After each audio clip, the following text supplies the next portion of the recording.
Salut à tous, c'est Nicolas, on se retrouve aujourd'hui dans cette nouvelle vidéo pour parler des différents stades de l'apprentissage moteur selon Bernstein. Dans le cadre d'une théorie des systèmes dynamiques, Bernstein a proposé 3 stades de l'apprentissage moteur. Le premier stade consiste à réduire les degrés de liberté articulaire de façon à pouvoir contrôler plus facilement ses mouvements.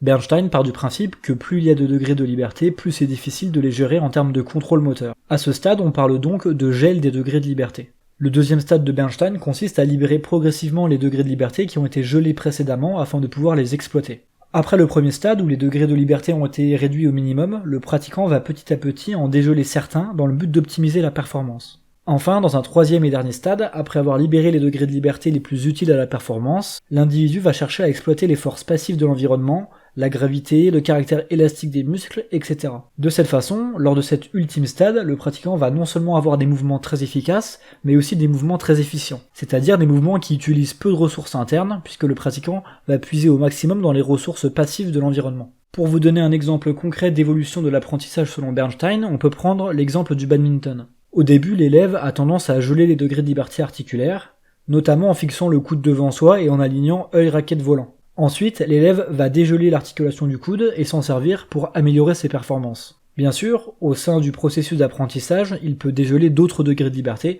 comme le poignet par exemple. Enfin, l'élève va utiliser des forces passives pour améliorer l'efficacité et l'efficience de ses mouvements. Par exemple, par la mise de profil et le placement du coude et de l'épaule en retrait, l'élève peut profiter de l'étirement de la chaîne musculaire et de la composante élastique du muscle, qui est une force passive de notre corps.